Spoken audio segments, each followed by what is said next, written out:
এটাই সেন্টেন্সত পৰমাত্মা এটা অমৃতবাণীত এটা বাক্যত এটা দোহাত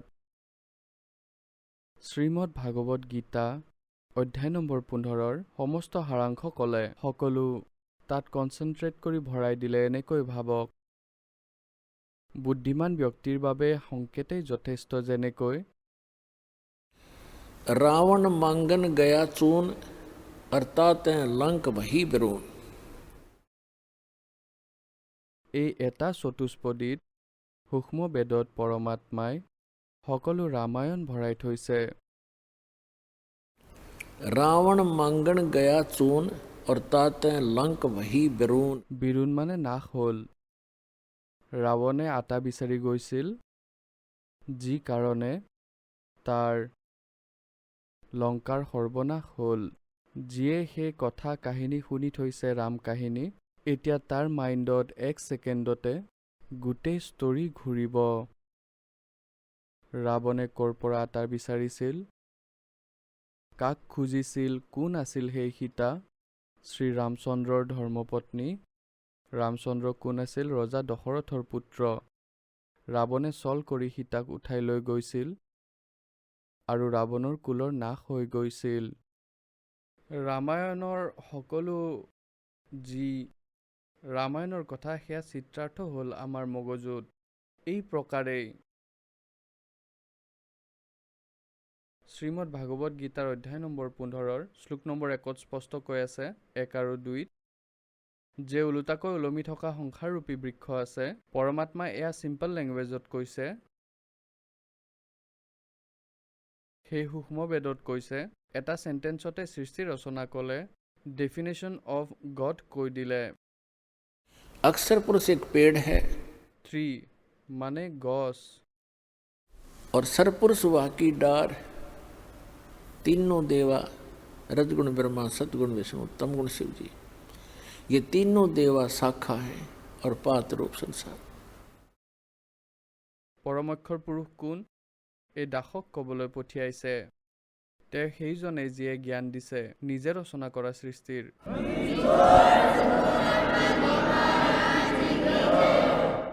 তেওঁৱে নিজৰ দ্বাৰা ৰচনা কৰা সৃষ্টি সঠিকভাৱে কৈছে। তেওঁ পৰম অক্ষৰ ব্ৰহ্ম। শ্ৰীমদ ভাগৱত গীতা অধ্যায় নম্বৰ 15 শ্লোক নম্বৰ 1ৰ পৰা 4লৈকে সাৰমৰ্ম আছে যে অৰ্জুন, যেতিয়া তুমি তত্ত্বদৰ্শী সন্তক পাবা, তেওঁৰ পৰিচয় হ'ব যে তেওঁ এই সংসাৰৰূপী বৃক্ষৰ সকলো বিভাগ ক'ব। তাৰ পিছত পৰমেশ্বৰৰ সেই পৰম পদৰ সন্ধান কৰিব লাগে, যলৈ যোৱাৰ পিছত সাধক আৰু কেতিয়াও জন্ম মৃত্যুলৈ নাহে। আৰু যি পৰমেশ্বৰে সমগ্ৰ ব্ৰহ্মাণ্ড ৰচনা কৰিছে, তেওঁৰেই ভক্তি কৰিব লাগে, আনৰ নহয়। শ্ৰীমদ ভাগৱত গীতা অধ্যায় নম্বৰ 8ৰ শ্লোক নম্বৰ 1ত অৰ্জুনে সুধিলে, আপুনি গীতাৰ অধ্যায় নম্বৰ 7ৰ শ্লোক নম্বৰ 29ত যি তৎব্ৰহ্মৰ কথা কৈছে, যে সেই তৎব্ৰহ্মৰ সৈতে পৰিচিত, সকলো আধ্যাত্মিক জ্ঞানৰ সৈতে পৰিচিত আৰু সকলো কৰ্মৰ সৈতে পৰিচিত প্ৰাণীয়ে কেৱল মৃত্যু আৰু বৃদ্ধাৱস্থাৰ পৰা বচাৰ যত্ন কৰে। গতিকে কিম তৎব্ৰহ্ম, সেই তৎব্ৰহ্ম কি হয়, যাক জনাৰ পিছত সংসাৰৰ প্ৰাণী সাধকে এই সংসাৰৰ আন কোনো বস্তুৰ ইচ্ছা নাৰাখে। গীতাৰ জ্ঞানদাতাই 8ম অধ্যায়ৰ 3য় মন্ত্ৰত তাৰ উত্তৰ দিছে যে সেয়া পৰম অক্ষৰ ব্ৰহ্ম, গীতাৰ জ্ঞানদাতাতকৈ বেলেগ। গতিকে সেই পৰম অক্ষৰ ব্ৰহ্মই আমাৰ সকলোৰে জনক। তেওঁৱেই আমাৰ পিতৃ, তেওঁৱেই আমাৰ মাতৃ, তেওঁৱেই আমাৰ বন্ধু, তেওঁৱেই আমাৰ ভাতৃ, সেয়াই আমাৰ মূলধন। तुमेव माता च पिता तुमेव तुमेव बंधु च सखा तुमेव तुमेव विद्या च द्रविणम तुमेव तुमेव सर्व मम देव देव। এইজন সেই পৰমাত্মা যাৰ ভিতৰত এই সকলো গুণ আছে, যাৰ আমি বাৰে বাৰে ব্যাখ্যা শুনিছিলোঁ আৰু শুনাইছিলোঁ। এতিয়ালৈকে আমি পৰমাত্মাৰ পৰিভাষাৰ ABCৰো জ্ঞান নাছিলে। এতিয়া আপোনালোকৰ এৰ পৰা জেডলৈকে জ্ঞান হ'ল। এই তত্ত্বজ্ঞান শুনাৰ বাবে, কিয়নো এই জ্ঞান পৰমাত্মাইহে কয়। আৰু পৰমাত্মাই কোৱা কোড ৱৰ্ড সাংকেতিক শব্দ পৰমাত্মাৰ কৃপা পাত্ৰইহে বুজিব পাৰিব। 5500 বছৰ হ'ল শ্ৰীমদ ভাগৱত গীতা, পবিত্ৰ 4 বেদ, পবিত্ৰ পুৰাণ আদি সৎগ্ৰন্থবোৰ ৰচনা হোৱা শ্ৰী বেদ ব্যাসৰ দ্বাৰা ৰচনা কৰা হৈছিল। আজিলৈকে নাটো বেদ ব্যাস ৰাইটাৰ অফ সৎগ্ৰন্থ না তেওঁ বুজিলে, না বিশ্বৰ কোনো আন ধৰ্মগুৰুৱে এই পবিত্ৰ সৎগ্ৰন্থবোৰৰ সাংকেতিক শব্দবোৰ বুজিব পাৰিলে। এই দাসৰ ওপৰত দয়া কৰিলে পৰমেশ্বৰ কবীৰদেৱে আপোনালোক পুণ্যাত্মাসকলৰ বাবে এনেকুৱা সময়ত, যি সময়ত আপোনালোক শিক্ষিত, সৎগ্ৰন্থ আমাৰ জীৱিত, নহ'লে 50-100 বছৰৰ পিছত এই সৎগ্ৰন্থ আপোনালোকৰ হাতৰ পৰা ওলাই গ'ল হয়। তাৰপিছত কি থাকিল হয়? হনুমান চালিচা, গণেশ দেৱৰ আৰতি, ভগৱান শিৱৰ আৰতি, जय गणेश देवा माता थारी पार्वती। আমি ইয়াত লাগি থাকিলো হয়। পুণ্যাত্মাসকল, আজিৰ যি সৎসংগ, যি সমাগম, এনেইতো সৎসংগ যিকোনো দিনৰেই নহওক কিয় অমৃতেই হয়, আত্মাৰ বাবে এক বিশেষ আহাৰ। আৰু অসংখ্য জনমৰ পুণ্যকৰ্মী প্ৰাণী আপোনালোক, যি নেকি আপোনালোকে এনেকুৱা সময়ত মানৱ শৰীৰ পাইছে, স্ত্ৰী অথবা পুৰুষৰ, যিসকলে সত্যলোক আশ্ৰম, বৰৱালা জিলা হিছাৰ, হাৰিয়ানাত অহাৰ আৰু উপদেশ প্ৰাপ্ত কৰাৰ সৌভাগ্য প্ৰাপ্ত কৰিছে। लख बर सूरा जोज ही लख बर सावत दे, लख बर यति जहान में तब सतगुरु शरणा ले। আপোনালোক কিমান পুণ্যাত্মা, যুগ যুগৰ। সোণৰ মূল্য সোণাৰীহে ক'ব পাৰে, সোণে নিজৰ মূল্যৰ কথা নাজানে। পৰমাত্মাই কয়, गोता मारूं स्वर्ग में जा बैठूं पाताल। আৰু গৰীব দাসদেৱে কৈ আছে ভগৱান কবীৰ চাহেবৰ মহিমা, যেনেকৈ তুলসী দাসদেৱে ৰামায়ণৰ চিত্ৰাংকন কৰিছিল, এনেকৈ গৰীব দাসদেৱে পৰমাত্মাৰ মহিমাৰ গুণগান কৰিছে। সেইবাবে গৰীব দাসদেৱৰ নাম ইয়াৰ লগতে আহে। কবীৰ চাহেবে কৈছিলে যে गोता मारूं स्वर्ग में जा बैठूं पाताल, गरीब दास ढूंढता फिरूं अपने हीरे मोती लाल। পৰমাত্মাই কয়, মই হীৰা মুকুতা ৰত্ন এই পুণ্যাত্মাসকলক, যি আগৰ জনমৰ সংস্কাৰী, য'তেই জন্ম নলওক কিয়, যিকোনো কাৰণ লৈ সিহঁতক মই সন্ধান কৰি বিচাৰি ফুৰিছোঁ। গতিকে আপোনালোক সেই হীৰা মুকুতা ৰত্নৰ দৰে। পৰমাত্মা আপোনালোকক যুগ যুগ ধৰি বিচাৰি আছে। এতিয়াহে তোমালোক লগ দিছা পৰমাত্মাক।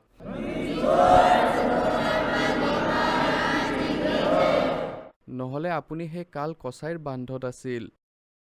আজিহে পৰমাত্মাৰ হাতত বন্দী হলা পুণ্যাত্মাসকল। এই পৰমাত্মাৰ জাহাজৰ পৰা নামি নাযাবা, নহ'লে আপুনি সদায়ৰ বাবে এই নদীত বৈ যাব। অসংখ্য জনমৰ পিছতহে আকৌ সুযোগ পাব। এনেকুৱা সময়ত আপুনি মানৱ শৰীৰ পাইছে। এনেইতো আজিৰ সমাজটো বুদ্ধিমানেই হয়, অজ্ঞানী নহয়। মানুহ বহুত বুদ্ধিমান। এই জ্ঞানৰ দ্বাৰা শীঘ্ৰেই আপুনি বুজি পাব যে ইয়াৰ ৰহস্য কি, আমি কিয় জন্ম লওঁ, কিয় মৃত্যু হয়। আজি আমি সকলো মানি আছো, পুত্ৰ পুত্ৰী আছে, সম্পত্তি সন্তান আছে। এক ছেকেণ্ডত হয়তো সন্তানৰ মৃত্যু হ'ব বা স্বয়ং সংসাৰ এৰি গুচি যায়। What is this? এয়া কি? কিছুদিনৰ পিছত বুজি পাব আপুনি। এই লোক আপুনি ইমান লেতেৰা যেন দেখিব, মনৰ পৰাই বেয়া পোৱা হ'ব আপুনি। যেতিয়ালৈকে অন্তৰৰ পৰা আপুনি ঘৃণা নকৰিব, অন্তৰৰ পৰা ঘৃণা কৰা মানে এইটো নহয় যে কাৰোবাক বেয়া পাব, কিন্তু এই জন্ম মৃত্যুৰ কোৱাত যে আপুনি পৰি আছে, হ্ৰদত পৰিছে, সেয়া বেয়া পাব। এয়া কেনেকুৱা জীৱন? আজি আমি সকলোৱে লাগি আছোঁ যে ঘৰ বনাই লওঁ, মিছা কওঁ, চুৰ কৰোঁ, ঘোচ খাওঁ, মানুহক ঠগাওঁ, গোটেই দিন কৰ্ম বেয়া কৰোঁ। এটা ঘৰ এখন গাড়ী ল'লা, কালি যদি মৃত্যু হয়, তাৰপিছত গাধ হৈ ফুৰিবা তুমি চাৰিওফালে। এয়া কি? পৰমাত্মাই কয়, कोटि जन्म तन भरमत हो गए कुछ नहीं हाथ लगा रे और कुकर सुकर खरबा बोरे कौआ हंस बुगारे। कोटि जन्म तू राजा की ना मिटी न मन की आशा और भिक्षुकों का दर दर घूमिया मिला ना निर्गुण रासा। গতিকে কোৱাৰ ভাৱ এইটো যে কিছুদিন পিছত আপুনি এই লোকৰ কথা গম পাব। তাৰপিছত আপোনাৰ স্থিতি এনেকুৱা হ'ব कि बंदी छोड़ दयाल जी तुम तक हमारी दौड़ और जैसे काग जहाज का अब सूजत और न ठोर। যেনেকৈ সমুদ্ৰীয় জাহাজত কাউৰী বহি গৈছিল, কিয়নো ৰাস্তাত যাত্ৰীয়ে যেতিয়া আহাৰ কৰে, খানা খায়, যিসকল পুণ্যকৰ্মী প্ৰাণী তেওঁলোকে পশুপক্ষীক অৱশ্যেই কিছু অংশ নিজৰ ভোজনৰ পৰাই দিয়ে। গতিকে কাউৰীবোৰ জাহাজত বহি যেতিয়া যায়, ৰাতি যেতিয়া বহুদূৰ গুচি যায়, সময় অতিক্ৰম হয়, জাহাজ সূৰ্যোদয়ৰ সময়ত, এইবোৰ আগৰ দিনৰ কথা। সেই সময়ত দিশসূচক যিবোৰ যন্ত্ৰ, সেইবোৰ ইমান ভাল নাছিলে, আৰু সেয়া বহুবাৰ এই চুম্বকীয় শিলৰ বাবে ডিষ্টাৰ্ব হৈ গৈছিল। সমুদ্ৰত চুম্বকীয় ষ্টোন থাকে, সেইবোৰৰ দ্বাৰা ডিষ্টাৰ্ব হয়, আৰু যি জাহাজৰ চালক, তেওঁলোকে নিজৰ দিশ আৰু দিশসূচকটো চেক কৰিবলৈ, সেয়া পৰীক্ষা কৰিবলৈ জাহাজত বহি থকা কাউৰীক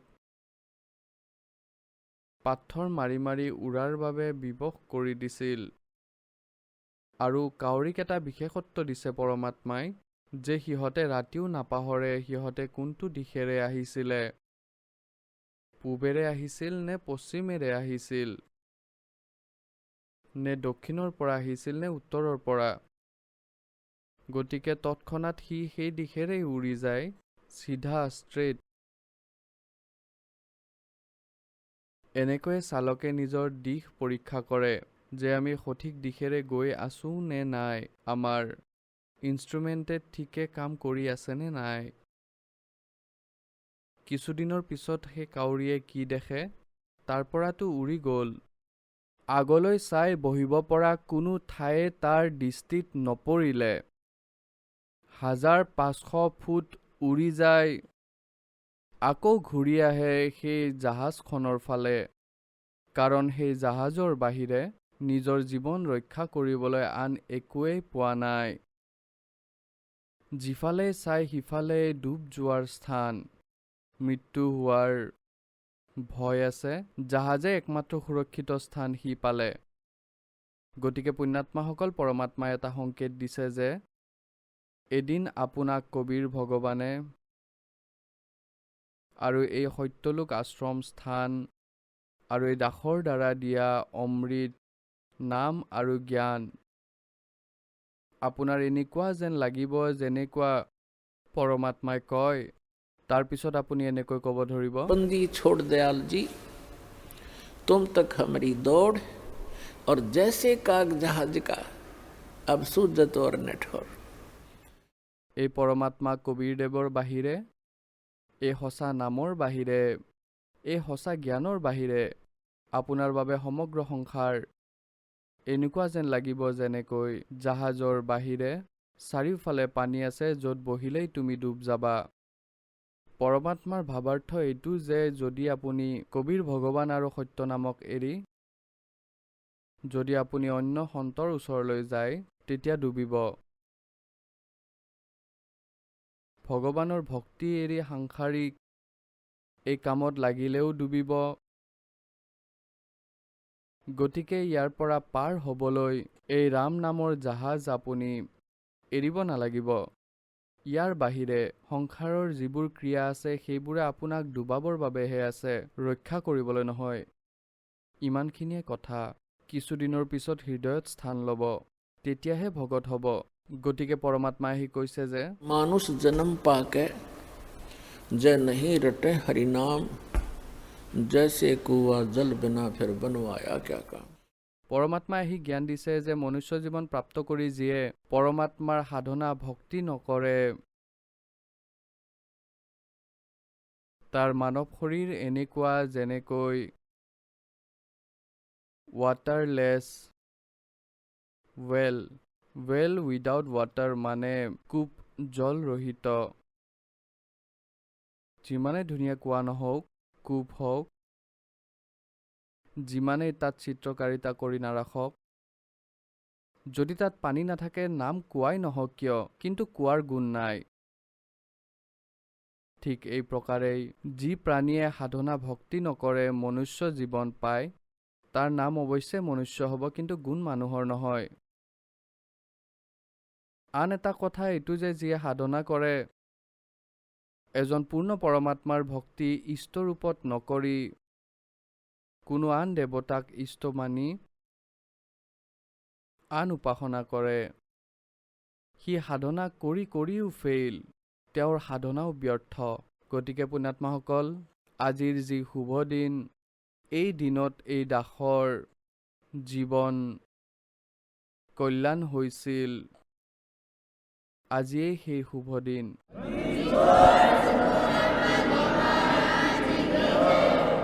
আজিয়ে সেই শুভ দিন যিদিনা দাসৰ উদ্ধাৰ হৈছিলে আৰু এই দাসে উপদেশ প্ৰাপ্ত কৰিছিল আৰু উপদেশো এনেকুৱা যি বিচাৰোঁতে বিচাৰোঁতে অসংখ্য যুগ পাৰ হৈ গ'ল। এতিয়া এই উপদেশ সহজেই প্ৰাপ্ত হ'ল। সেই দিন আজিও এই দাসে পাহৰিব নোৱাৰে। যদি আমি ইংৰাজী মাহ গণো তেনেহ'লে 17 ফেব্ৰুৱাৰী চন 1988 সেই শুভ দিন আৰু এনেই ফাগুনৰ অমাৱস্যা আছিল যি আজি ফাগুনৰ অমাৱস্যা এইটোৱে শুভ দিন আৰু এই সমাগমৰ দুটা বিশেষত্ব আছে। এটাটো দাসৰ আধ্যাত্মিক জন্ম হ'ল। পৰমাত্মাৰ বাণীত লিখা আছে যে जिस दिन सतगुरु भेंटिया सो दिन लेखे जान बाकी जन्म गंवा दिया व्यर्थ गया बिना गुरु के नाम। যেতিয়ালৈকে আপুনি উপদেশ প্ৰাপ্ত নকৰে মনুষ্য শৰীৰধাৰী প্ৰাণীয়ে তেতিয়ালৈকে আপোনাৰ জীৱন মনুষ্যৰ নহয়। আমি আন পশু পক্ষীৰ দৰেই ক্ৰিয়াবোৰ কৰি থাকোঁ সেয়া মনুষ্য জীৱন নহয়। যিদিনাই আপুনি গুৰু প্ৰাপ্ত কৰিব সঁচা গুৰু সত্য গুৰু আৰু সৎ সাধনা সেইদিনাখনে আপোনাৰ আত্মাৰ জন্ম বুলি ভাবি লওক পুনৰ জন্ম আপোনাৰ মানৱ জীৱন ষ্টাৰ্ট হয়। जिस दिन सतगुरु भेंटिया सो दिन लेखे जान और बाकी समय व्यर्थ गया गंवा दिया बिना गुरु के ज्ञान। গতিকে দাসে এই দিনটোত উপদেশ প্ৰাপ্ত কৰিছিল আৰু এই সমাগমৰ দ্বিতীয়টো মহত্ব হ'ল অমাৱস্যাৰ পিছদিনাই যি একম আহে প্ৰথমা সেইদিনা চন 1997 এই দাসে পৰমক্ষৰ ব্ৰহ্ম পূৰ্ণ পৰমাত্মা সত্যপুৰুষ কবিৰ দেৱে দৰ্শন দিছিলে আৰু এই সময় যি তেওঁ নিৰ্ধাৰিত কৰি থৈছিলে সেই দিনটোক সাৰ্থক সময় বুলি কৈছিল। এতিয়া এই সাৰ নামৰ দান কৰা আৰম্ভ কৰি দিয়া। গতিকে পুণ্যাত্মাসকল এই সমাগমৰ বাবে দুটা মহত্বপূৰ্ণ ঘটনা এই দাসৰ লগত ঘটিছে।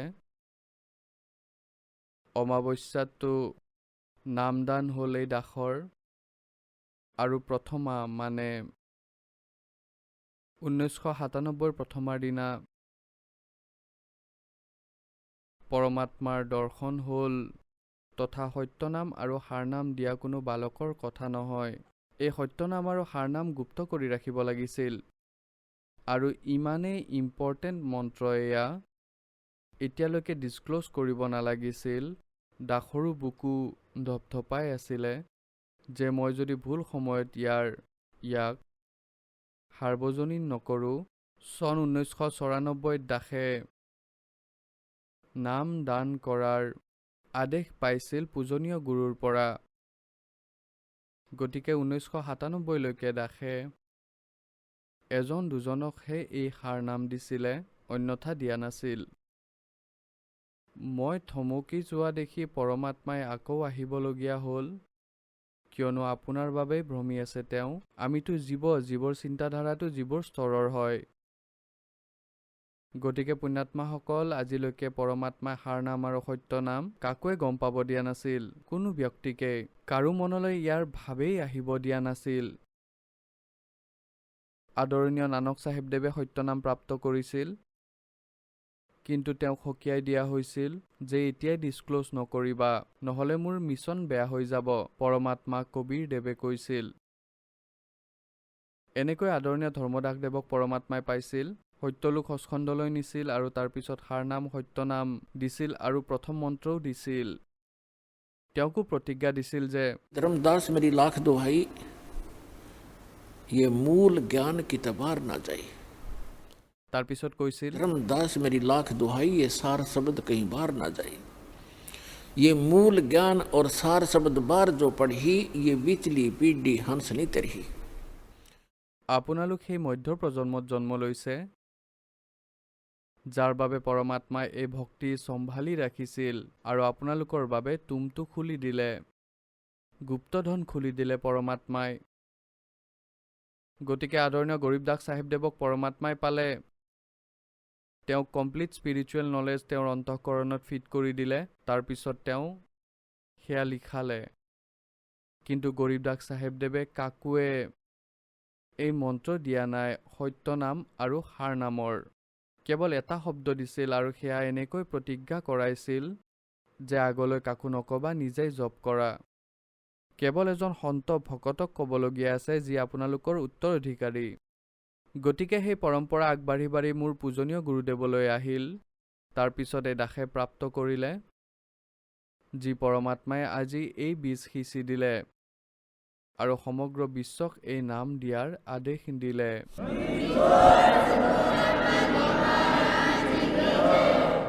গতিকে পুণ্যাত্মাসকল, ভক্তি কৰিবলৈ, পোনপ্ৰথমে পৰমাত্মাক পাবলৈ, আত্মকল্যাণ কৰাবলৈ পোনপ্ৰথমে আমাৰ গুৰু থাকিব লাগিব।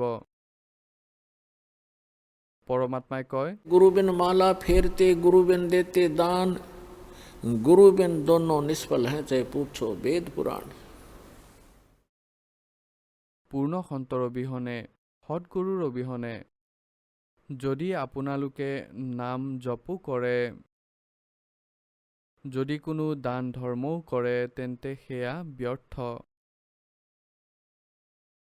তাৰপিছত উদাহৰণ দিয়ে যে राम कृष्ण से कौन बड़ो, उन्हों भी गुरु कीन, और तीन लोग के वे धनी, गुरु आगे आधीन। পৰমাত্মাই আমাক মনত পেলাই দিয়ে, যদি গুৰু অবিহনে কোনোবাই সাধনা কৰে তেন্তে সেয়া ব্যৰ্থ, দান ধৰ্ম কৰিলেও ব্যৰ্থ। তাৰ পিছত কৈছে যে যদি কোনোবাই গুৰু ধাৰণ কৰাটো আৱশ্যক নহয় বুলি ভাবে, তেন্তে আপুনি বিশেষকৈ সনাতনী মানুহে, হিন্দু ধৰ্মৰ ব্যক্তিয়ে শ্ৰীৰাম আৰু শ্ৰীকৃষ্ণক সুপ্ৰিম পাৱাৰ বুলি মানিছিলে। গতিকে পৰমাত্মাই তেওঁলোকৰে উদাহৰণ দি কৈছে যে राम कृष्ण से कौन बड़ो, उन्हों भी गुरु कीन, और तीन लोग के वे धनी, गुरु आगे आधीन। শ্ৰীৰাম আৰু শ্ৰীকৃষ্ণয়ো গুৰু ধাৰণ কৰিছে। গতিকে আপুনিও নিজৰ স্থিতিৰ সৈতে পৰিচিত হওক। আপোনাৰ দিনবোৰ কেনেকৈ পাৰ হ'ব, আপোনাৰ জীৱিকা নিৰ্বাহ কেনেকৈ হ'ব ভক্তি অবিহনে, বিনা গুৰুই বিনা ভক্তি। তেওঁলোকে ভক্তি কৰিছিল, গুৰু বনাইছিল, যাক তুমি ভগৱান বুলি মানা, আপোনালোকে যাক ভগৱান বুলি মানি আছে। গতিকে পুণ্যাত্মাসকল, বুদ্ধিমানৰ বাবে সংকেতেই যথেষ্ট। পৰমেশ্বৰ কবীৰদেৱে কৈছিল যে तीन लोक सब राम जपत हैं, जान मुक्ति को धाम और वशिष्ठ मुनि ने श्री राम को दिया ओम नाम। কি কৈছে যে আপুনিতো শ্ৰী ৰামচন্দ্ৰদেৱ দশৰথৰ পুত্ৰক ভগৱান বুলি মানি তেওঁক পূজা কৰে আৰু কয় 3 लोक सब राम जपत हैं ৰামচন্দ্ৰ শ্ৰীৰাম সীতাৰাম। और जान मुक्ति को धाम श्री राम वशिष्ठ गुरु कियो और उनको भी दीनो ओम नाम। ৰামচন্দ্ৰইতো ওম নাম জপ কৰে আৰু তোমালোকে ৰাম ৰাম, চোৱা কি দুমুখীয়া কথা। কবিৰ চাহেবে কয় देखो देखो भाई अकल का टोटा। আকল কা টোটা বুলি এইবাবে কৈছে জ্ঞান অবিহনে মানুহে এনেকুৱাই কৰে। তাৰপিছত কয় নিজৰ মহিমা নিজেই শুনায়, আন কোনোৱে নাই যাৰ ওপৰত পৰমাত্মাই এক্সাম্পল কোট কৰিব পাৰে। आपा आरती आपे साजे आपे किंगर आपे बाजे आपे ताल झांझ झनकारा आप नचे आप देखन हारा। कहे कबीर ऐसी आरती गाऊं आपा मध्य आप सुनाऊं। গতিকে কি কয় কবিৰ চাহেবে কয় যে सदगुरु के उपदेश का लाया एक विचार जय सतगुरु मिलते नहीं तो जाते नरक द्वार। नरक द्वार में दूत सब करते खेचातान उनसे कभू न छूटता फिर फिरता चारों खान। 4 खानी में भरमता कभू न लगता पार सो फेरा सब मिट गया मेरे सतगुरु के उपकार। 7 समुद्र की मसी करूं लेखनी करूं बन राय धरती का कागज करूं गुरु गुण लिख्यो न जाए।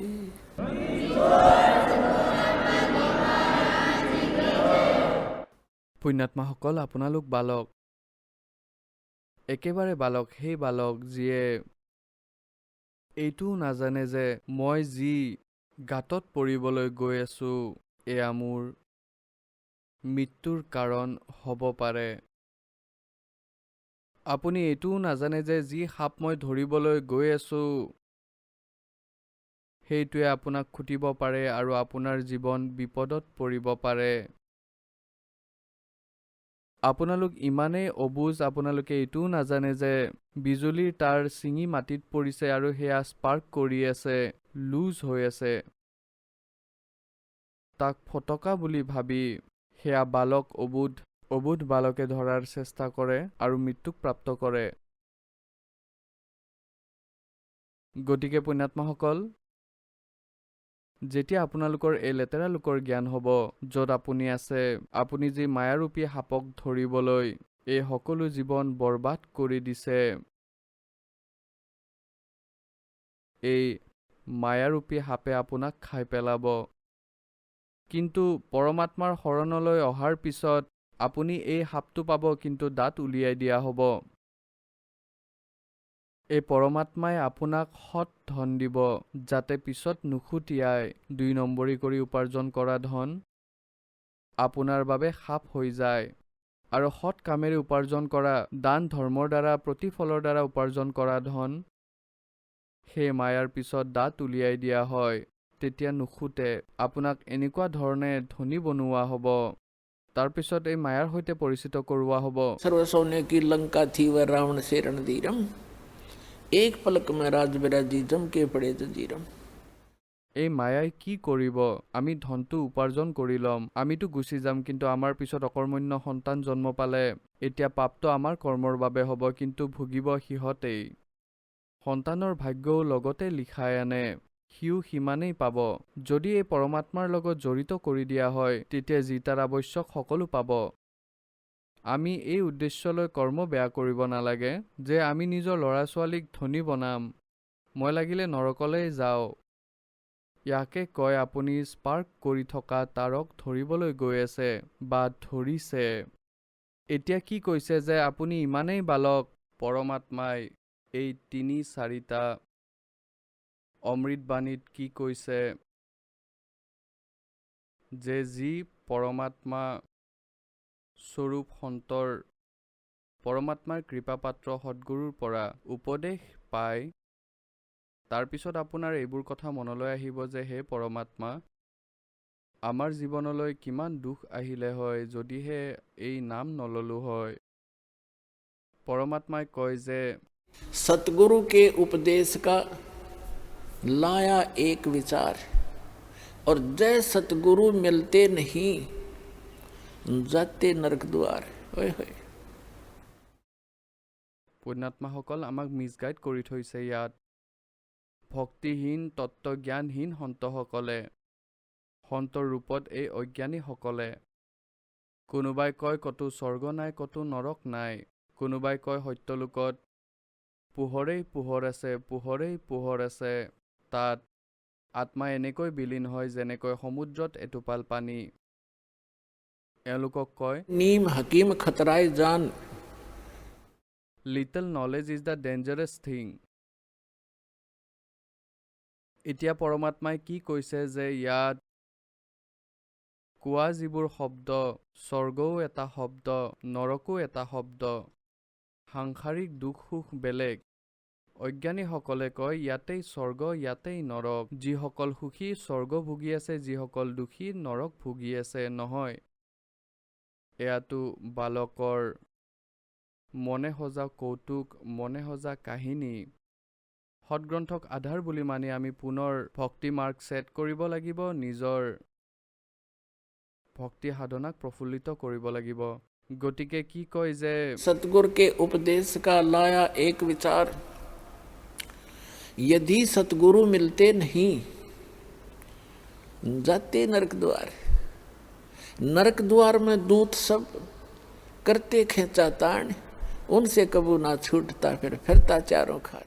যেনেকৈ নৰকত যেতিয়া পেলোৱা হয় এই প্ৰাণীবোৰক, সেই সময়ত তাত ভয়ংকৰ দুখ দেখি, তাৰে কষ্টবোৰ দেখি আকৌ পলাই যায়, কিয়নো লাখ লাখ সংখ্যাত পেলোৱা হয় তাত। সিহঁতে পিছুৱাই যায়। আনফালে যমৰ দূত ডাঙৰ ডাঙৰ ঢাল, তৰোৱাল, জাঠি, জোং, গদালৈ থিয় হৈ থাকে।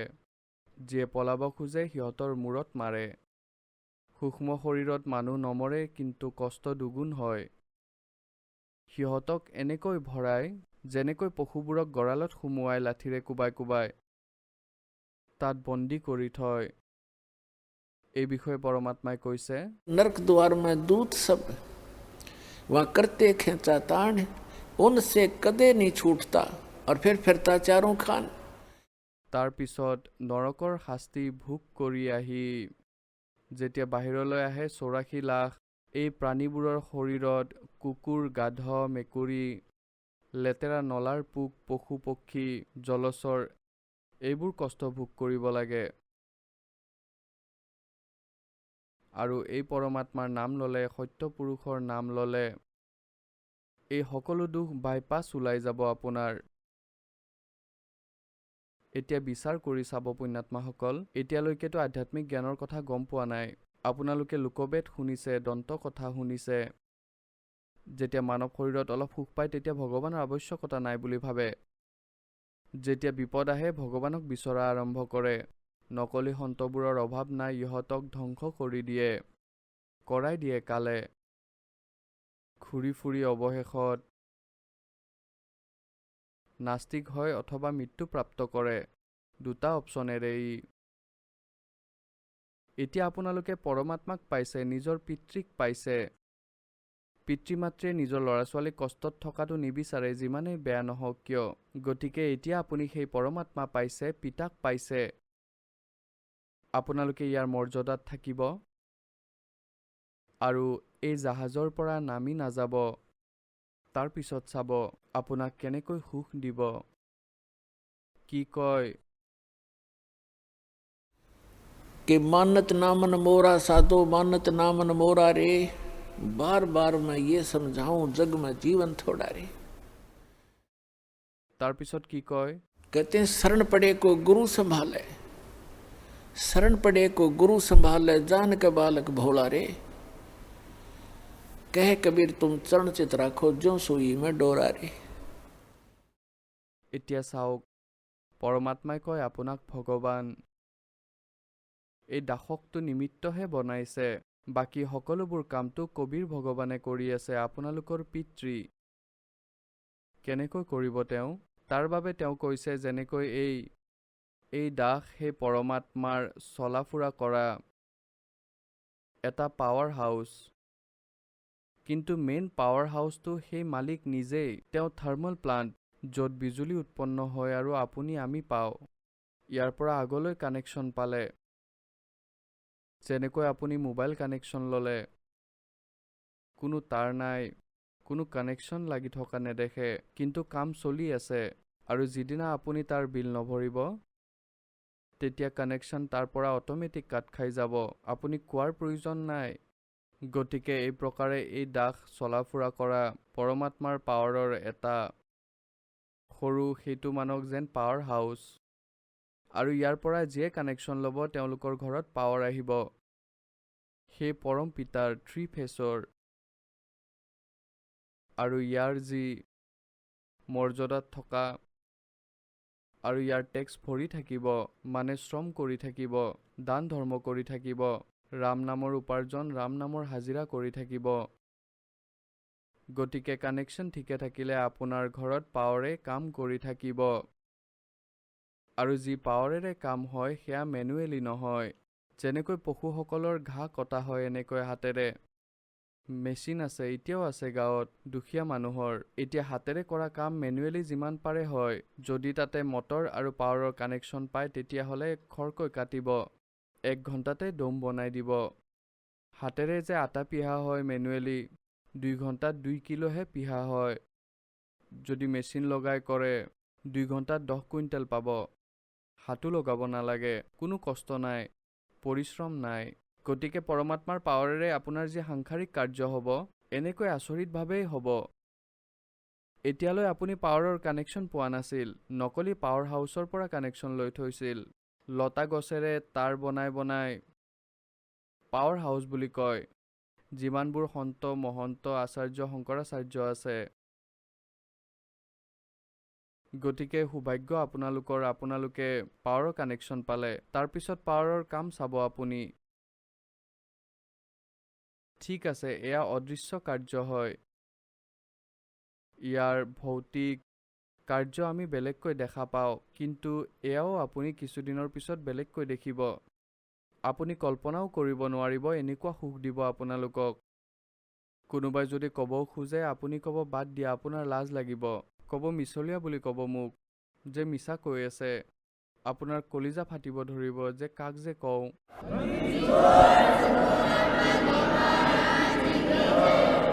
গতিকে প্ৰসংগ চলি আছে যে सतगुरु के उपदेश का लाया एक विचार, जय सतगुरु मिलते नहीं हम जाते नरक द्वार।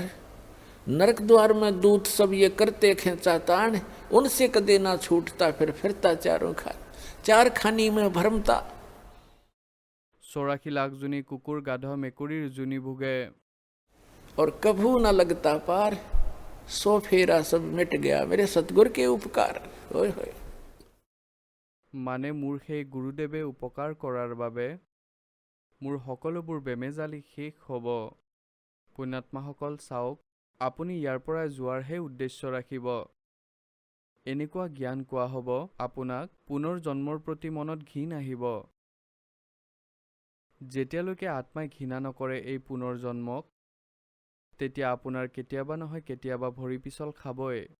ঠিক আছে, যদিও আপুনি পাৰ নহয়, আপোনাৰ ভক্তিধন ইমানেই হ'ব যে আপুনি 1000 যুগলৈকেতো এই কালে আপোনাৰ ভৰি মাটিত পৰিবলৈ নিদিব, আৰু এই পৃথিৱীলৈ নহাকৈ মুক্তি নহ'ব।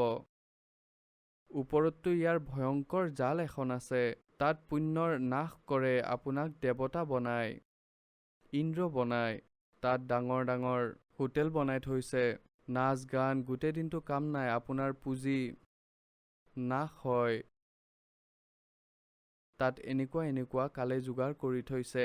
আপোনাৰ উপাৰ্জনৰ পৰাই ই নিজৰ ব্যৱসায় কৰি আছে। এই 21 ব্ৰহ্মাণ্ড চলাই আছে। আপোনাৰ পুণ্যৰ 10%, কোনো ৰেষ্টুৰেণ্টত ই 15%, ক'ৰবাত 25% কাটি মানে কমিশ্যন থৈছে। সেই কমিশ্যনেৰে ই কাম চলাই আছে। ই ভিখাৰী সেই ভগৱানৰ সন্মুখত, যাক ভগৱান বুলি পূজা কৰি আছিলা ব্ৰহ্মলৈকে। গতিকে পুণ্যাত্মাসকল, ইয়াত পৰমাত্মাই কয় যে সদ্গুৰুৰ শৰণলৈ আহিলে আপোনাৰ এই সকলোবোৰ বিপদ আঁতৰ হ'ব। জন্ম আৰু মৃত্যুৰ ৰোগ নাশ হ'ব। প্ৰথমতেতো আপোনাক কৈছে গুৰু হ'ব লাগিব। গুৰু সঁচা হ'ব লাগিব, সৎগুৰু। গতিকে সৎগুৰুৰ যি পৰিচয় আপোনালোকক কোৱা হৈছে, আৰু যেতিয়ালৈকে সৎগুৰু নাপাব আপোনাৰ মুক্তি নহ'ব। তাৰ পিছত আকৌ দ্বিতীয়তে আহে আপুনি বিনম্ৰ হওক। সৎসংগলৈ যেতিয়া প্ৰাণী আহে কেৱল এইটো উদ্দেশ্য ৰাখিব লাগে, কেনেকুৱা?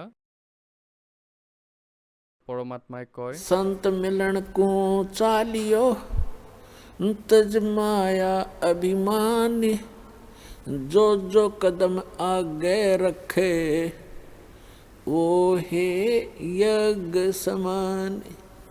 संत मिलन को चालियो तज माया अभिमान और जो कदम आगे को रखे सो यज्ञ समान। এতিয়া যেনেকৈ আপুনি ইয়ালৈ আহে, আপুনি যিমানেই ধনী নহওক, আপুনি উচ্চ পদস্থ প্ৰাপ্তই নহওক, লাগিলে ইয়াৰে প্ৰধানমন্ত্ৰীয়ে হওক বা সমগ্ৰ পৃথিৱীৰ ৰজা হওক, যেতিয়া পৰমাত্মাক লগ কৰিবলৈ যাব, মানে সত্যলোক আশ্ৰম বৰবালালৈ যেতিয়া যাব, কয় संत मिलन को चालियो तज माया अभिमान।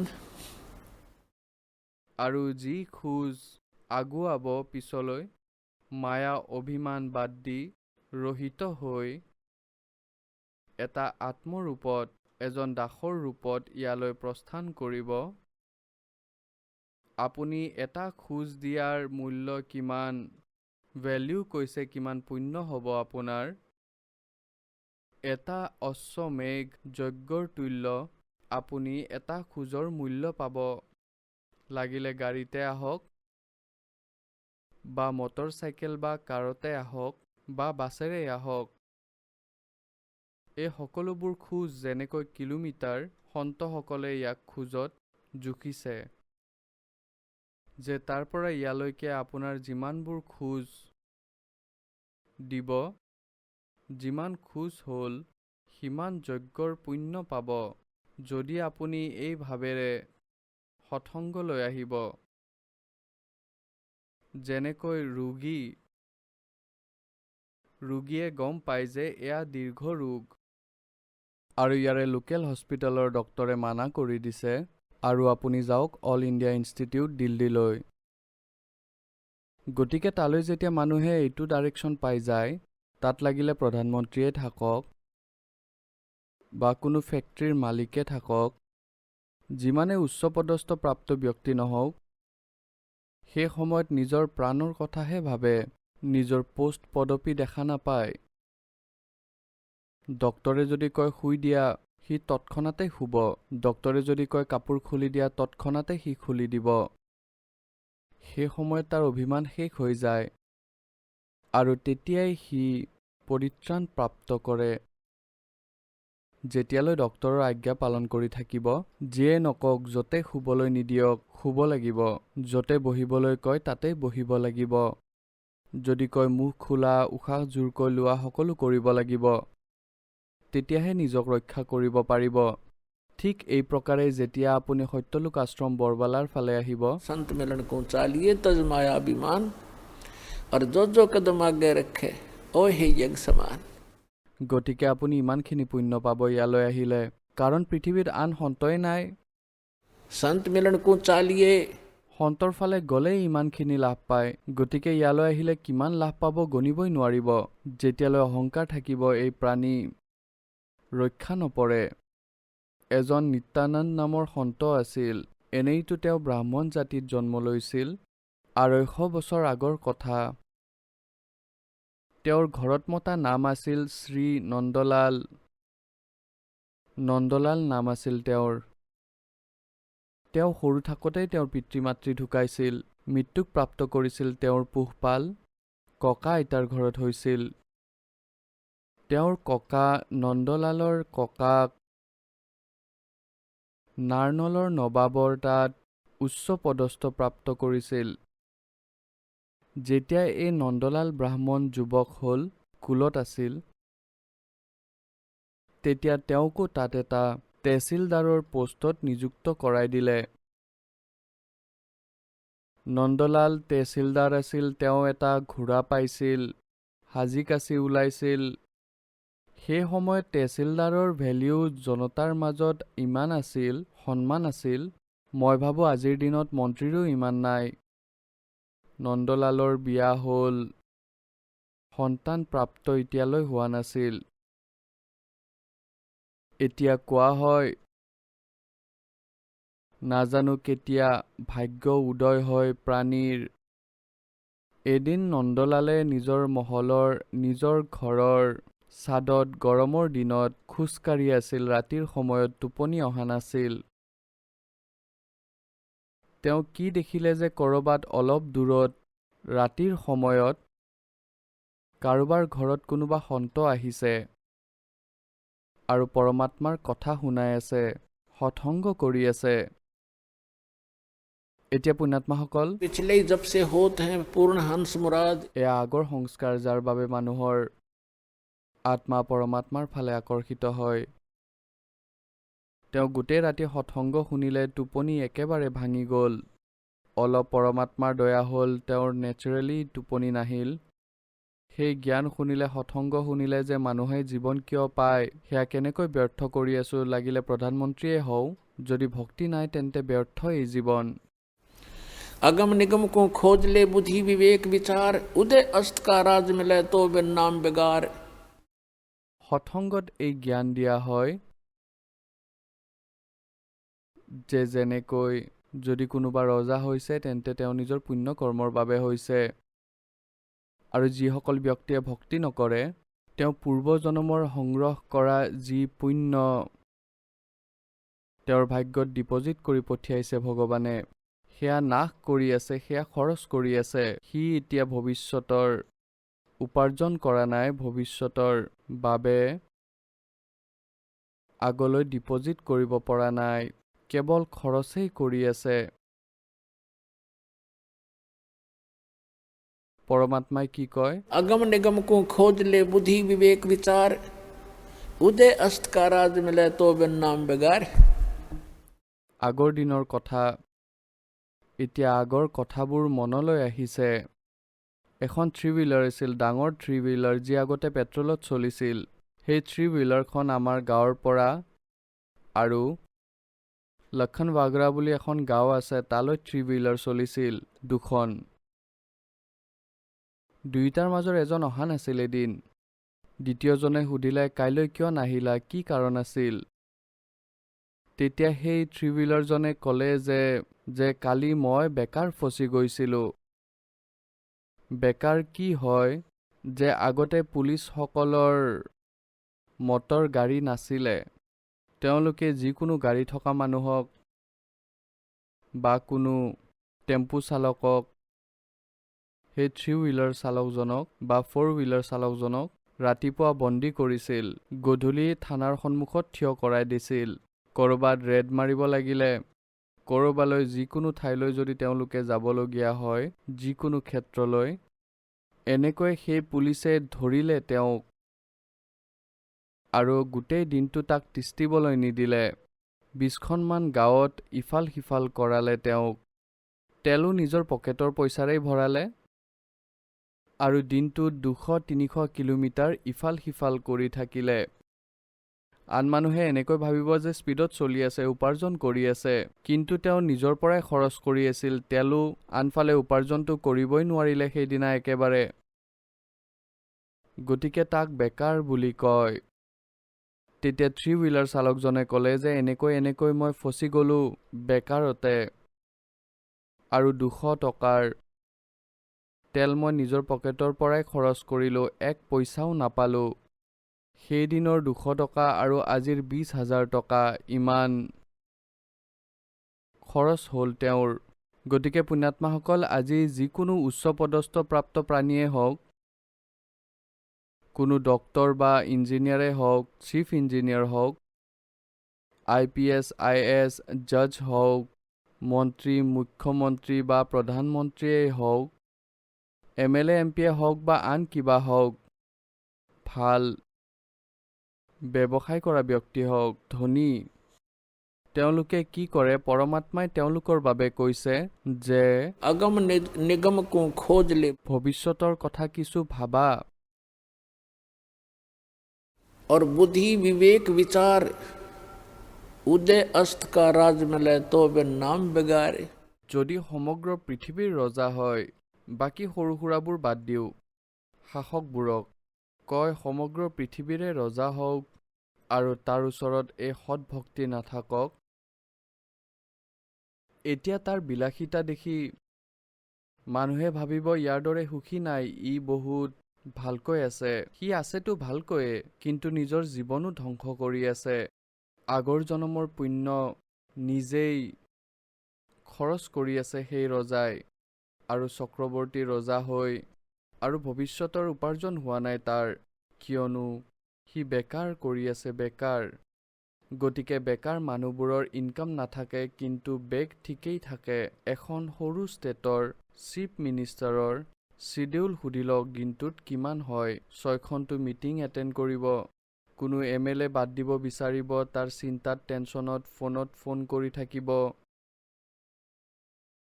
আৰু এই ব্যৱস্থাতে সকলো পুণ্য, পূৰ্বজনমৰ পুণ্যও নাশ কৰি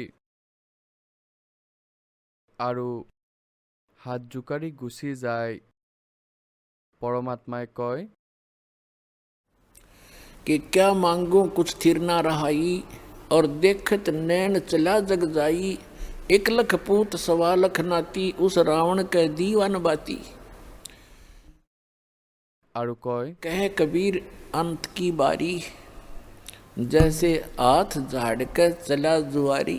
ओए এই প্ৰাণীবোৰ এনেকৈ যায় যিসকলে সৎভক্তি নকৰে, কেৱল এই ৰাজপাট আৰু এই সংসাৰৰ মিছা সুখবোৰেই সংগ্ৰহ কৰাত লাগি থাকে, যেনেকৈ জুৱাত হাৰি যোৱা জুৱাৰী হাত মোহাৰি যায়, খালী হাতে যায়, কান্দি কাটি যায়। গতিকে পৰমাত্মাই কয় कहे कबीर अंत की बारी, जैसे हाथ झाड़ के चला जुआरी। এনেকৈ যাবা সৎভক্তি নকৰিলে। এতিয়া নিত্যানন্দদেৱ নিজৰ ঘৰৰ ছাদত এই সকলো জ্ঞান শুনি বিচলিত হ'ল, ইমান প্ৰভাৱিত হ'ল, কঁপি গ'ল আত্মা যে কি কৰি আছোঁ মই, আৰু কৰিব কি লাগিছিল। ব্ৰাহ্মণ ঘৰত ব্ৰাহ্মণসকলে পৰমাত্মাক অৱশ্যেই মনত পেলাইছিল, লাগিলে গীতাৰ মাধ্যমেৰেই হওক বা শ্ৰীকৃষ্ণৰ, কিন্তু পোষ্ট প্ৰাপ্ত হোৱাৰ পিছত এই জীৱৰ মনলৈ অহংকাৰ আহে। আজিৰ পৰা প্ৰায় 250 বছৰ আগতে ব্ৰাহ্মণসকলৰ বহুত বিশেষ ৰেচপেক্ট আছিলে সমাজত, আৰু সৰ্বশ্ৰেষ্ঠ কাষ্ট বুলি মনা হৈছিল, আৰু এই কাৰণে ব্ৰাহ্মণৰ ঘৰত জন্ম হোৱা ব্যক্তিৰ এই অভিমান স্বাভাৱিক হয় যে মই ব্ৰাহ্মণ ঘৰত জন্ম লৈছোঁ, ব্ৰাহ্মণ কুলত জন্ম। তাৰ পিছত আকৌ সেই তেছিলদাৰৰ পদবী। এতিয়া এই দুটা শক্তিশালী বাধা তেওঁৰ লগত লাগি ধৰিল। এটাটো এইটো যে মই জগতৰ গুৰু ব্ৰাহ্মণ, আৰু এজন চিম্পল সন্তই ক'ৰবাত বহি জ্ঞান শুনাই আছে আৰু কৈ আছে যে गुरु बिन माला फेरते, गुरु बिन देते दान, गुरु बिन दोनों निष्फल हैं, से पूछो वेद पुराण। रामकृष्ण से कौन बड़ो, उन्हों भी गुरु कीन, 3 लोक के वे धनी गुरु आज्ञा थी। আনফালে এইবোৰ কথাই খুচি আছে তেওঁক যে গুৰুৰ অবিহনে কাম নহ'ব, আৰু আনফালে কৈ আছে মই তেছিলদাৰ ব্ৰাহ্মণ আৰু কেনেকৈ গৈ এজন সন্তৰ সন্মুখত চিম্পল মেনৰ সন্মুখত নিজৰ শিৰ দুৱাম মই কেনেকৈ নতমস্তক হ'ম নাযাওঁ মই। তাৰ পিছত সেইবোৰ কথা মনলৈ আহে कि कबीर हरि के नाम बिना ये राजा रसब हो माटी लदे कुमार के और घास ना नीरे कोई। পৰমাত্মাৰ সেই কথা মনলৈ আহে সৎসংগৰ সেই বচন যে ভক্তি নকৰিলে জীৱন নাশ হ'ব। আনফালে গুৰু বনাবলৈ গ'লে মানুহে কি ক'ব, আনফালে তেওঁ তেছিলদাৰ আৰু কেনেকৈ শিৰ দুৱাও মই। শেষত পুণ্যৰ বিজয় হ'ল, পাপৰ হাৰ হ'ল। তেওঁৰ পুণ্যই প্ৰভাৱ পেলালে, তেওঁৰ সৎবুদ্ধি আহিল যে ইয়াৰে কাৰোবাৰ ঘৰলৈ সন্ত আহিলে নাম নলওঁ। সেই সন্তৰ বিষয়ে তথ্য ল'লে যে কোনে সৎসংগ কৰি আছিল, কি হৈ আছিল, ৰাতি এই সন্ত কোন হয়, ক'ৰ পৰা আহিছে। তেওঁ গম পালে যে ইয়াৰ পৰাই 2 কিলোমিটাৰ দূৰত, নাৰ্নলৰ পৰা 2 কিলোমিটাৰ দূৰত্বত বাহিৰত বননিত জংঘলত তেওঁৰ আশ্ৰম আছে। তেতিয়া নিত্যানন্দদেৱে ভাবিলে যে ৰাতিপুৱাই পুৱাই যাম সোনকালে। সেই সময়ত গাঁৱৰ নগৰৰ মানুহ কোনেও নাযাব তালৈ। তেতিয়া কোনেও গম নাপাব যে তেছিলদাৰ ব্ৰাহ্মণ এজন কাৰোবাৰ শিষ্য হ'ল আৰু সময়ত গৈ নাম লৈ আহিম, তাৰপিছত নিজৰ ভজন কৰিম। গতিকে এই উদ্দেশ্যেৰে সময়ত সাৰ পালে পিছদিনা নেক্সট ডে আৰু ঘোঁৰাত প্ৰস্থান কৰিলে। অলপ আন্ধাৰ থাকোঁতেই গৈ পালে, গৈ আছিলে আশ্ৰমৰ ফালে। আনফালে সেই সন্তই, কিয়নো ৰাতি সময়ত তেওঁ সাজি কাচি তেওঁ ৰঙা নীলা কাপোৰ পিন্ধি লয়, কিন্তু সেইদিনা তেওঁ চিম্পল বগা ধুতি পিন্ধি আৰু মূৰৰ চুলি খুৰাই থৈছিল। তেওঁ একেবাৰে খুৰাই থৈছিল সন্তজনে। গোমানী দাস আছিল নাম, তেওঁ বিষ্ণু উপাসক আছিল, বৈষ্ণৱ পন্থৰ সন্ত আছিল। ব্ৰাহ্মণসকলে আগতে চৌন বহুত মানিছিলে। এতিয়া এইটো ভাবি গৈছিল যে আজি মই মোৰ জীৱন সফল কৰিবলৈ গৈ আছোঁ। যেনেকৈ সৎসংগত সকলোবোৰ কথা শুনিছিলে তেওঁ, আজি মই মোৰ জীৱনৰ অমূল্য কাম এটা কৰিবলৈ গৈ আছোঁ। সন্মুখত কি দেখিলে যে চুলি নথকা মানুহ আহিল। তেতিয়া তেওঁ নিজৰ মনতেই ভাবিলে যে চোৱা পুৱাই পুৱাই কেনেকুৱা মানুহ লগ পালোঁ মই। চুলি খুৰোৱা আছে তেওঁৰ, কাৰণ চুলি তেতিয়াহে খুৰাই যেতিয়া কাৰোবাৰ মৃত্যু হয়। সিহঁতে বেয়া বুলি ভাবে এইটো। সি ভাবিলে যে এতিয়াতো মই উভতি নাযাওঁ, বাৰ বাৰ সুযোগ নাপাওঁ। তেতিয়া তেওঁ নিজৰ মনতে কি বুলি ভাবিলে এই চৌন কাছনৰ নিজৰ তন্ত্ৰ মন্ত্ৰ ভাবিলে। সি কি ভাবিলে, ঘোঁৰাৰ ওচৰলৈ যেতিয়া সেই ব্যক্তি আহিল, মূৰ খুৰোৱা আছিল যাৰ, চুলি খুৰোৱা আছিল, একেবাৰে খুৰোৱা আছিল তেওঁৰ ওচৰত ঘোঁৰাটো থৈ আৰু মূৰত মাৰিলে এনেকৈ, টোকৰ বুলি কয় এনেকৈ টোকৰ মাৰি ক'লে যে দুৰ্ভগীয়া, আজিহে আহিলা মোৰ সন্মুখলৈ, মই গুৰুত্বপূৰ্ণ কাম এটালৈ গৈ আছিলোঁ, ক'ত মৰিলা সন্মুখলৈ আহি। এতিয়া সেই সন্তজনে মুখৰ ফালে চাই থাকিল যে দেখাততো ভাল মানুহ যেনেই লাগে, কিন্তু যি টি কৈ আছে। কি কৰিলে চোৱা, মোৰ মূৰত টোকৰ মাৰিলে, কি কৰিবা, এজন দুজনতো আহে সন্তৰ লগত ধেমালি কৰিবলৈ জংঘললৈ। সন্তজনে তেওঁৰ ফালে চাই আগবাঢ়ি গ'ল। এতিয়া সি গৈ পালে জুপুৰিটোলৈ। তাত এজন দুজন শিষ্য আছিল। সিহঁতে দেখিলে যে কোনো ডাঙৰ অফিচাৰ আহিছে, ঘোঁৰাততো অফিচাৰে আহে। তেওঁ তললৈ নামি ঘোঁৰাটো বান্ধি ক'লে, মহাৰাজ ক'লৈ গ'ল? ভকতসকলে ক'লে যে আহা বহা। তাত পাৰি দিলে যিয়ে আছিল আশ্ৰমৰ ভিতৰত বহিবলৈ। এতিয়া আহিব আৰু ঘূৰি ফুৰি স্নান কৰি ঘূৰি ফুৰি আহিব। ক'লে ঠিক আছে, তেওঁ বহিল। এতিয়া সন্তজনে গৈছিল এফালেৰে আৰু আনফালেৰে গা পা ধুই ঘূৰি ফুৰি আহিল। এতিয়া তেওঁ বহি থকা ঠাইৰ সন্মুখত আহি বহিল নিত্যানন্দ। এতিয়া দুয়োজনে দুয়োজনক চালে। এতিয়া সন্তজনে ভাবিলে মোৰ মূৰত টোকৰ মাৰি যোৱা মানুহজন এইজনেই। এতিয়া নিত্যানন্দদেৱে ভাবিলে যে মইতো ৰাস্তাত জোকোৱা মানুহজন এইজনেই আছিল। এতিয়া নিত্যানন্দদেৱে লাজ পালে আৰু মূৰটো তলফালে কৰিলে এনেকৈ, ওপৰৰ ফালে নাচালেই। কাৰণ পুণ্যাত্মা আছিল। তেওঁ বহুত বেছি লাজ পালে আৰু তলমূৰ কৰিলে এনেকৈ আৰু চৰণত পৰি গ'ল। তেতিয়া সন্তজনে ক'ব ধৰিলে যে ভাই চোৱা, যদি কোনোবাই এটা টেকেলি আনিবলৈ যায় কুমাৰৰ ঘৰৰ পৰা কলহ আনিবলৈ যায়, তেতিয়া সেইটো এনেকৈ টোকৰ মাৰি মাৰি চাই যে এইটো ভালে আছে নে নাই। গতিকে তুমিও গুৰুদেৱক টোকৰ মাৰি পৰীক্ষা কৰিছা, কোনো বেয়া কথা নহয় পুত্ৰ। ये सही बात जय है कि नहीं बाजता?